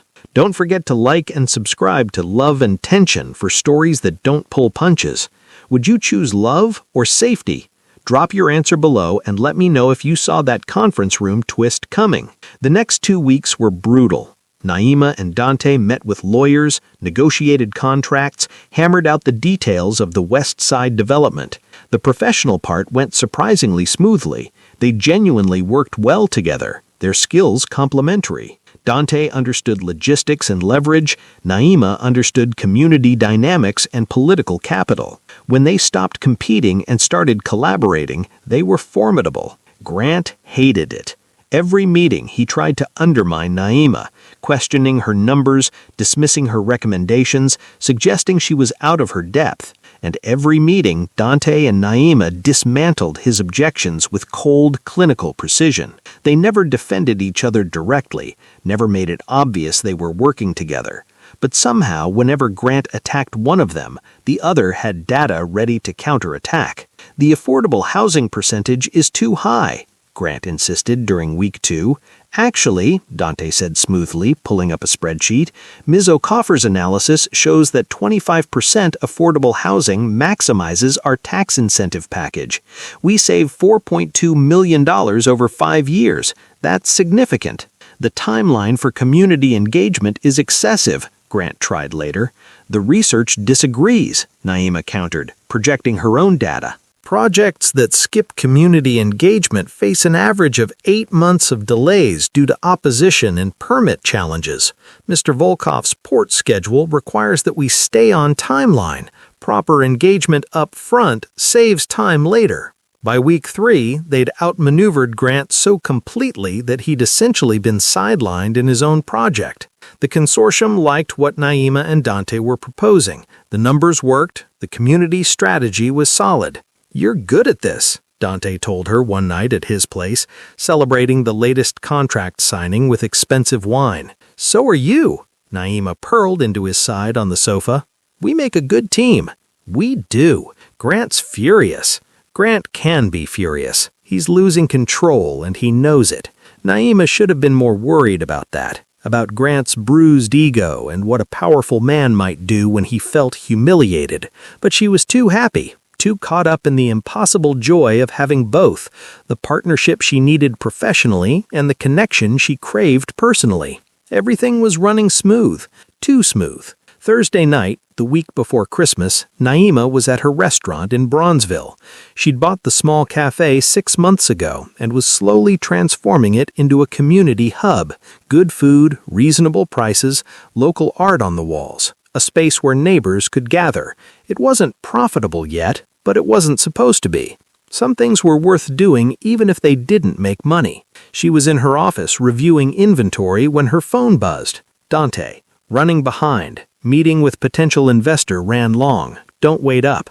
Naima smiled. They'd had plans for dinner, but she understood. Business was business. No problem. See you tomorrow? Absolutely. Miss you. Miss you too. She worked until 10 p.m., then grabbed her coat and headed to the parking garage across the street. The night was cold, that particular Chicago December cold that felt like knives, and she hurried across the street with her head down. The garage was mostly empty. Her car was on the 3rd level. Naima's heels clicked on the concrete as she walked, keys already in her hand, a habit from years of living in the city, being prepared, being aware. That awareness saved her.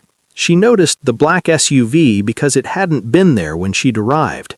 Brand new, tinted windows, parked 2 spaces from her car. Engine running. She could see the exhaust in the cold air. Every instinct screamed, wrong. Naima stopped walking, evaluated her options. The elevator was behind her. The stairwell was to her left. Her car was straight ahead, past the SUV. The SUV's passenger door opened. Naima didn't wait to see who got out. She spun and ran for the stairwell, her heels clattering on concrete, her heart hammering. Behind her, she heard car doors, footsteps, voices. She hit the stairwell door at full speed, crashed through, took the stairs down 2 at a time. Her ankle twisted on the second landing, but she didn't stop, couldn't stop. Down to the 2nd floor, out into the open air of the 2nd-level parking, running for the garage exit that would put her on the street. Behind her, the stairwell door crashed open. Naima ran harder, her breath coming in gasps, her twisted ankle screaming. She burst out onto the street and immediately started screaming, "Help! Someone help me!" There were people on the sidewalk, a couple walking home from dinner, a group of college kids, a man walking his dog. They turned, startled. The footsteps behind her stopped.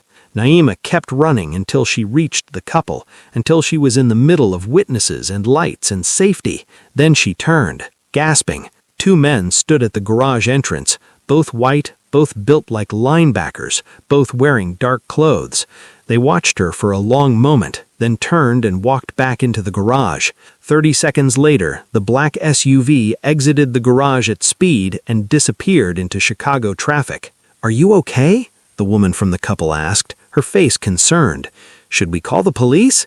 Naima's hands were shaking so badly she could barely hold her phone. Yes, no, I don't know." She called Dante instead. Voicemail. She tried again. Voicemail. She texted, "Someone followed me. I'm scared." The reply was immediate. "Where are you?" She sent her location. "Stay there. I'm coming. 10 minutes." He arrived in 8, in a different car, not his usual Mercedes, but a black BMW. He pulled up at the curb, and she climbed into the passenger seat, her whole body shaking. "Tell me everything," Dante said, his voice deadly calm, in a way that was somehow more frightening than anger would have been. Naima told him, the SUV, the running, the men who'd chased her. Dante's hands tightened on the steering wheel. "Black SUV, tinted windows?" "Yes, why? Do you know?" He cursed in Russian, long and fluid and vicious. "Dante, who was that?" "Victor." He spat the name like poison. "Victor Kozlov, my father's old business partner. We've been competing for territory since my father died." "Competing how?" "He controls the south side ports. I control the north side. We've maintained an uneasy truce for 3 years. But the west side development, the port expansion that's part of the deal, it cuts into his shipping routes, takes business he considers his." Naima's blood ran cold. "So he's threatening me because of our relationship?" "He's testing me." Dante's jaw was tight. "Seeing if I'll choose business or you. Seeing if I've gotten soft, like he's been saying. Seeing if a woman can manipulate me into making bad business decisions. That's Misogynistic and stupid, I know. Victor's old school. Women are property to him, tools to use against men. He can't conceive that you're a partner, that we're equals. So he thinks threatening you will make me back down from the West Side deal. What are you going to do? Dante looked at her, and his eyes were ice. Choose you, every time. But that puts you in danger, puts your business. I can handle Victor. I've been handling him for 3 years, but I need to know you're safe. He pulled out his phone, made a call in rapid Russian, listened, responded, hung up. You're getting protection, he said. 2 of my men, rotating 8-hour shifts. One of them will be near you at all times. Dante, I don't want... This isn't negotiable. His voice was firm. Victor plays dirty. He's threatened women before, beat his own girlfriend so badly she ended up in the hospital. I won't risk you. Naima wanted to argue, wanted to insist she could take care of herself, that she didn't need protection, that she'd built her whole life on independence. But she'd also just run for her life in a parking garage, and the terror of those moments was still vivid in her body. Okay, she whispered. Dante's expression softened slightly. He reached over, took her hand. I'm sorry. I should have anticipated this, should have protected you better. This isn't your fault. It is, though. You're in danger because of me, because we're together. We're in danger because Victor's a violent criminal who sees women as things. That's on him, not you. Dante brought her hand to his lips, kissed her knuckles. I'm going to end this. Victor's been pushing boundaries for months. It's time I pushed back. The way he said it made Naima's stomach drop. What are you going to do? Have a conversation. Make some things very clear. Dante, this is my world, Naima. The world you agreed to be part of. Let me handle it. He drove her to his penthouse, wouldn't let her go back to her own apartment, said it wasn't secure enough.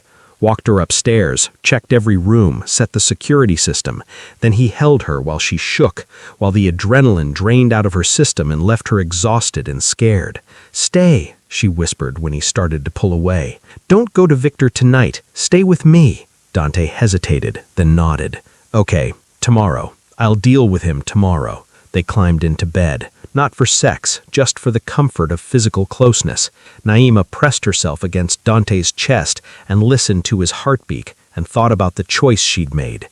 To be with him, to exist in his world, to accept the violence and danger that came with loving someone who lived outside the law. Was it worth it? She fell asleep before she could answer. The next morning, Friday, Naima woke up alone. There was a note on Dante's pillow. Meeting with Victor. Don't worry, I'll handle this. 2 of my men are outside the building, Marcus and James. They'll stay with you until I get back. I love you, D. She read the note 3 times, focusing on the words he'd never said out loud. I love you. Naima wanted to call him, to tell him to be careful, to tell him she loved him too, but he'd need to focus on Victor, need to project strength and control. He didn't need her worry making him soft. Instead, she got dressed, went downstairs, and met Marcus and James, both former military, both professional, both clearly taking their assignment seriously. They followed her to her first meeting of the day at a respectful distance, positioned themselves outside the conference room, drove behind her to her next appointment. It should have made her feel safe. Instead, it made her feel like prey. Dante didn't call all day. Naima tried not to panic, tried to focus on work, tried to trust that he knew what he was doing. But every hour that passed without word made the knot in her stomach tighten. At 6 p.m., her phone finally rang. It's handled, Dante said without preamble. Victor won't be a problem anymore. What did you do? Had a conversation. Made some arrangements. Details don't matter. Dante? Trust me. Please. Naima closed her eyes. This was the price of loving someone like Dante. Not knowing, not asking, trusting that the violence he did was necessary, justified, proportional. Okay, she said. I trust you. Thank you. He exhaled and she could hear the exhaustion in it. I'll be home in an hour. Will you be there? Yes. Good. I need to see you. When he arrived, there was blood on his shirt. Not a lot, just a smear on his cuff, but enough that Naima knew the conversation with Victor hadn't been entirely verbal. You're hurt, she said, reaching for his arm. Not my blood. Dante? Don't ask. please. So she didn't. She helped him out of his bloody shirt, ran him a shower, sat on the bathroom counter while he washed away whatever had happened. And when he emerged, clean and exhausted, she pulled him into bed and held him while he finally let himself shake. "I'm sorry," he whispered into her hair. "I'm sorry you have to see this side of me. I knew who you were when I chose you. Knowing and experiencing are different." "Yes," Naima agreed. "They are. But I'm still here." Dante pulled back to look at her. Why? Why stay with someone who brings this into your life? Naima thought about it. About her parents, who died fighting a system that didn't care about them. About all the times she'd played by rules that were designed to keep her down. About Thomas Bradshaw and Bennett and Cross and Maxwell Grant and every other person who'd tried to make her small. "Because you see me," she said finally. "Really see me. Not the version I perform for investors or the role I play for white people or the representative of my community that everyone expects. You see Naima, the ambitious, ruthless, complicated woman who wants to change the world and doesn't much care about the rules. That woman is terrifying. That woman is in love with you." The words hung between them, confession and commitment and choice. Dante kissed her, soft and reverent and grateful. "I love you too. Have since the first time you told off those investment bankers." They made love slowly, tenderly, not the desperate passion of earlier weeks, but something deeper, a recognition that they'd chosen each other despite everything, that whatever came next, they'd face it together. Afterward, lying in the darkness, Naima finally asked, "What happened to Victor?" "He's leaving Chicago," Dante said quietly, "retiring to Florida. He sold me his port operations at a very favorable price." "Just like that?" He saw reason, eventually. Naima didn't ask what eventually meant, didn't ask how Dante had convinced a violent criminal to give up his territory and leave town. Some things were better left unknown. "It's over?" she asked instead. "It's over." She wanted to believe him. She really did. 3 days later, everything fell apart. It was Monday, late afternoon. Naima was at the West Side development site for a final inspection before the holiday break. The weather was miserable. Gray sky threatening snow, wind cutting through her coat like knives. But the site looked good. The groundwork was solid. Come spring, they'd start actual construction. Marcus was with her, her security detail, though she'd started to think of him as just Marcus, the guy who drank too much coffee and had a daughter in college. James was handling the night shift rotation. They walked the perimeter, Naima taking notes on her tablet, Marcus maintaining his professional distance, but always watching, always aware. Her phone rang. "Dante," she answered, smiling despite the cold. "Hey, how's your meeting going?" "Naima, listen carefully." Dante's voice was urgent, tight with something that might have been fear. "Victor didn't go to Florida." Her blood turned to ice. "What?" "He's been in Chicago this whole time, hiding, planning, and he has men coming for you, right now." In the background, she heard shouting, a crash, then a sound that could only be a gunshot. "Dante!" she screamed. "Get in your car." His voice was strained, like he was running. "Drive to the South Side precinct on 51st. Don't stop for anything." "Marcus?" The line went dead. Naima spun toward Marcus, who was already moving, his hand going to the weapon hidden under his jacket. "Ma'am, we need to go. Now." 3 black SUVs turned into the development site entrance, moving fast. Too fast. "Run," Marcus flatly said. They ran. Naima's heels weren't meant for running, but adrenaline carried her. She and Marcus sprinted across the muddy site toward the parking area where she'd left her car. Behind them, she heard car doors, voices shouting in Russian. Marcus fired his weapon, once, twice. Return fire answered. They reached her car and Naima fumbled with her keys, hands shaking so badly she could barely grip them. Marcus positioned himself between her and the SUVs, firing in controlled bursts, providing cover. "Drive," he shouted. "I'll handle them."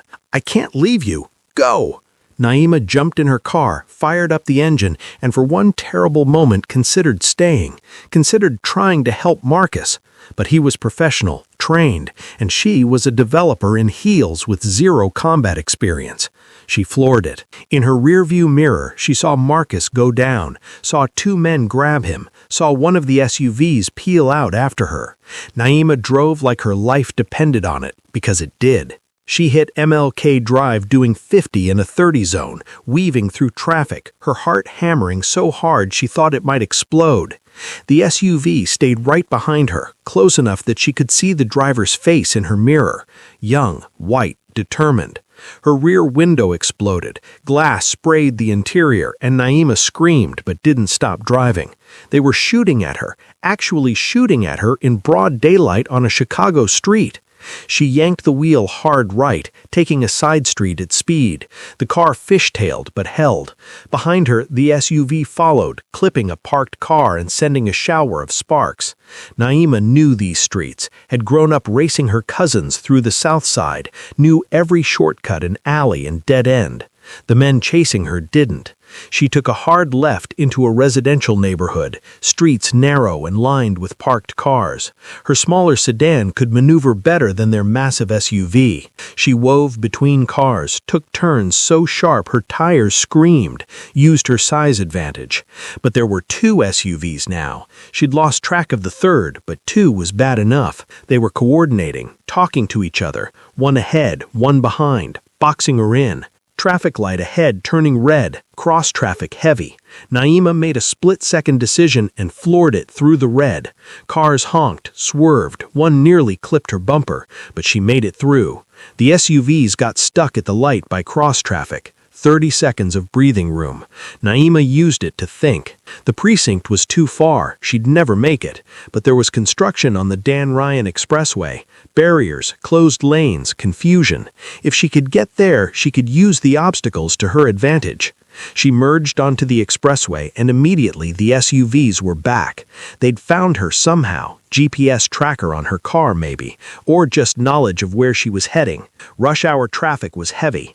Naima used it ruthlessly, cutting between cars, using gaps that barely existed, treating Chicago drivers like an obstacle course.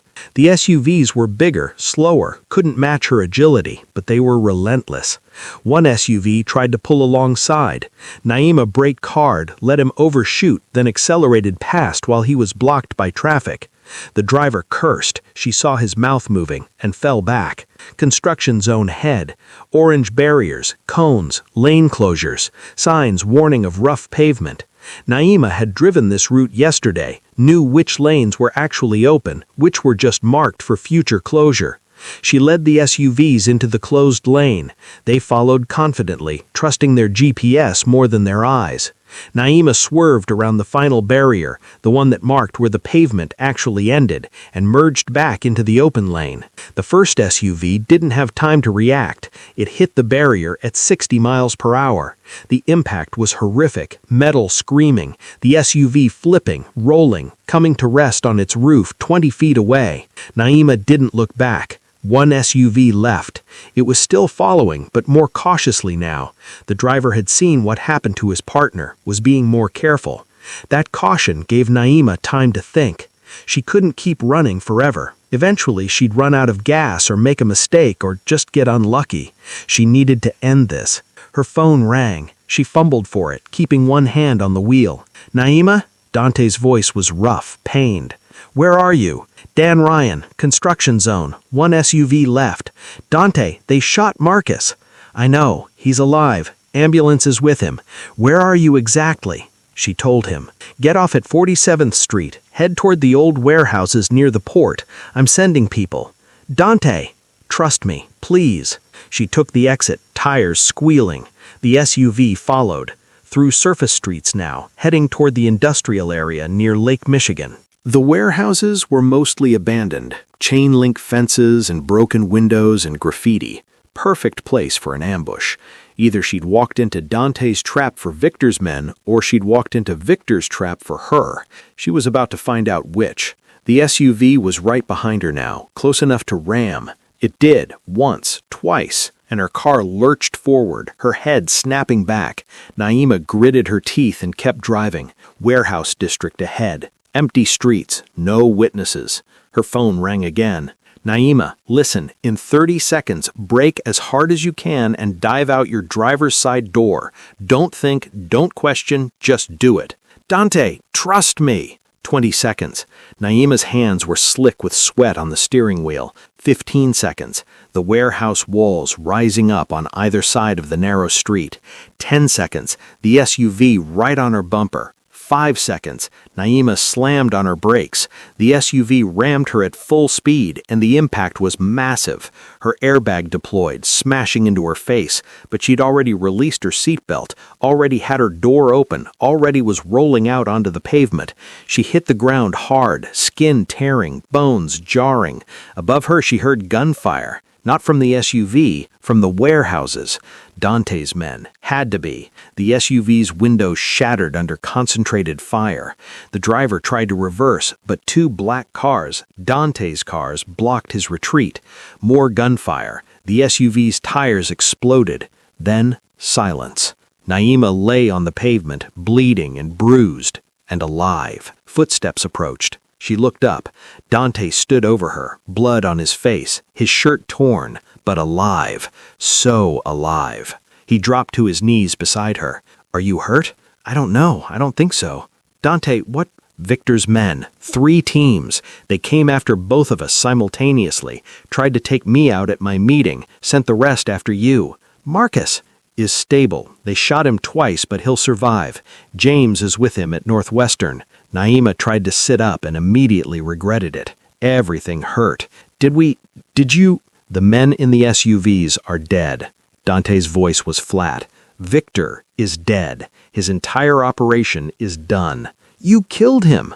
Yes, because of you. Because he tried to kill you. Because he's been a cancer on this city for 20 years, and I should have dealt with him long ago. Dante helped her to sit, cradled her face in his hands. I chose you, Naima. I will always choose you. Sirens in the distance. Police, probably. Dante had maybe 5 minutes before he'd need to answer questions he probably didn't want to answer. You need to go, Naima said. I'm not leaving you. Dante, if the police can ask their questions, I have lawyers, I have explanations, and I'm not leaving you bleeding in the street. 2 of Dante's men approached. Boss, we need to clean this up before... After, Dante cut them off. Get her to my doctor first, then we clean up. They helped Naima into one of the cars, not an SUV, she noticed, and was grateful. She didn't want to be in an SUV ever again. Dante climbed in beside her, keeping one arm around her shoulders, and they drove away from the warehouse district just as the police cars arrived. Later, hours later, after Dante's doctor had examined her and pronounced nothing broken, just bruised ribs and scraped skin and mild concussion, Naima sat in Dante's penthouse and tried to process what had happened. She'd been chased, shot at, nearly killed. Marcus was in the hospital. Victor was dead, along with at least 6 of his men, and Dante sat across from her, cleaned up now, wearing fresh clothes, looking at her with an expression that was equal parts love and resignation. This is my life, he said quietly. Violence, threats, men like Victor who solve problems with bullets. If you stay with me, this won't be the last time. Naima should walk away, should choose safety, normalcy, a life where people didn't shoot at her on the highway, should go back to her world where the biggest fight was racist investors and the worst violence was metaphorical. But she thought about how she'd felt driving that car, how her hands had been steady on the wheel despite the terror, how she'd used the construction barriers as weapons, had led her pursuers into a trap, had saved herself before Dante's men had arrived to finish the job. She thought about her mother who'd worked herself to death because she'd never learned to fight back, about her father who'd followed rules that didn't protect him, about all the time she'd played it safe and still ended up hurt. I outran 3 SUVs full of armed men. I used construction barriers as weapons. I survived. She looked Dante in the eyes. I'm not going anywhere. Dante crossed the room and pulled her into his arms, carefully, mindful of her bruises. You're sure? I'm terrified, but I'm sure. I love you, he whispered. I love you too. even though you're terrible for my life expectancy." He laughed, and she felt the sound vibrate through his chest into hers. Two people who'd found each other in darkness. Two people who'd chosen each other despite every reason not to. Two people who understood that sometimes the most dangerous choice was also the only one worth making. 6 months later, on a warm June morning, Naima stood on the grounds of her first Inglewood development site wearing a hard hat and a smile. Press cameras pointed at her. City officials stood beside her, and in her hand was a ceremonial shovel, ready to turn the first dirt. "It's my honor," she said into the microphone, "to break ground on Inglewood Commons. This project represents what's possible when we invest in communities instead of abandoning them, when we treat residents with dignity instead of seeing them as problems to be managed, when we choose inclusion over extraction." She plunged the shovel into the earth. Cameras flashed. People applauded. Naima's business had tripled in 6 months. 4 new projects in the pipeline, all fully funded. The partnership with Dante's shipping company had revolutionized her supply chain. Materials arrived on time, costs had dropped 22%, timelines had shortened. She was building faster and cheaper than anyone in the industry, and her competition couldn't figure out how. She still fought racism every day, still had to prove herself in every meeting, still walked into rooms where people decided she didn't belong before she even opened her mouth. But now she had power to back up her vision, had connections and resources, and a partner who understood that her success was his success. The ceremony ended. Naima shook hands, posed for photos, made promises to community leaders. Then she walked to her car, a new car, armored and upgraded, because she'd learned that lesson. Dante leaned against it, suit jacket over his shoulder, looking like a magazine cover. "How'd it go?" "Perfect. Your port access really did cut costs by 22%. Told you I was useful." She kissed him, not caring who saw. They were public now, had been since the Victor situation had made hiding impossible. The press had had a field day. Community developer partners with shipping magnate. Okafor and Volkov, Chicago's most powerful couple?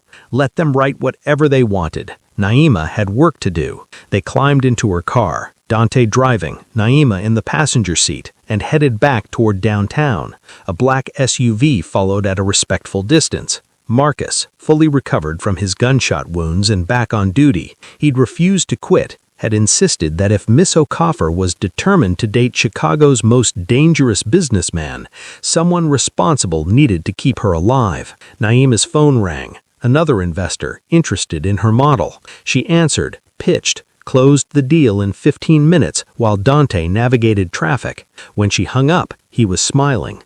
"You're terrifying when you negotiate. Learn from the best."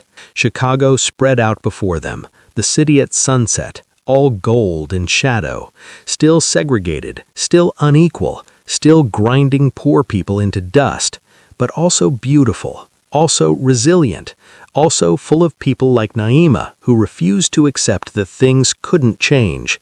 "You know Victor's organization is still out there," Dante said casually. "His lieutenants are fighting over the remaining territory. Could get messy. Can you handle it?" "Probably. But I might need to make some people disappear for a while. As long as you come back. Always." Naima leaned back in her seat, watched the city pass by, and thought about the journey that had led her here. From that networking event where she'd been drugged, to the penthouse where she'd woken up, to Bennett and Cross rejecting her, to the conference room where she'd discovered Dante was part of her world, to the chase that nearly killed her. Every step had been dangerous. Every choice had been reckless, and she wouldn't change a single one, because Naima Okafor had built her empire not by following rules, not by waiting for permission, not by making herself small enough to fit into boxes designed by people who'd never wanted her to succeed. She'd built it by taking what she deserved, by being ruthless in service of her vision, by choosing a partner who understood that power wasn't given, it was taken. They pulled up to Dante's building, walked into the lobby hand in hand, rode the elevator to the penthouse, and Naima thought about her mother, who never lived to see this moment, her father, who dreamed of her daughter doing better. "I did it," she whispered to their ghosts. "I'm doing what you wanted. helping people like us, building something that matters." "What?" Dante asked. "Nothing, just talking to my parents." "Do they approve?" Naima considered. "My mother would have hated you at first, but eventually she would have come around. She always respected people who got things done, even if they did it unconventionally. And your father would have threatened to shoot you if you hurt me, but also would have admired your work ethic. I can live with that." The elevator doors opened. They walked into the penthouse, their penthouse now, since Naima had essentially moved in 3 months ago. She kicked off her shoes, hung up her hard hat, poured 2 glasses of wine. This was her life now. Developer by day, partner to a criminal by night, walking the line between legal and illegal, moral and immoral, safe and dangerous. It was exhausting. It was exhilarating. It was exactly what she'd chosen. Dante came up behind her, wrapped his arms around her waist, pressed a kiss to her temple. "What are you thinking about?" "That I'm happy and terrified, and that those 2 things probably shouldn't go together, but somehow they do. Welcome to our life." "Our life," Naima repeated, tasting the words. "I like the sound of that." They stood at the window, looking out at the city they were both trying to reshape in their own ways. One through development and community investment, one through strategic control of the infrastructure that made everything run. Together, they were unstoppable. And if the path they'd chosen was darker than most, if the methods they used weren't always legal, if the risks they took weren't always wise, well, nobody ever changed the world by playing it safe. The screen fades on them standing at the window, the Chicago skyline blazing with light, 2 people who'd found each other in violence and stayed for love, looking toward a future they'd build together. Not a happy ending, but a powerful one. The end. This story was brought to you by Love and Tension, where we don't pull punches and love is always complicated. If you enjoyed Naima and Dante's journey, let us know in the comments. Would you have made the choices she made? Drop your thoughts below.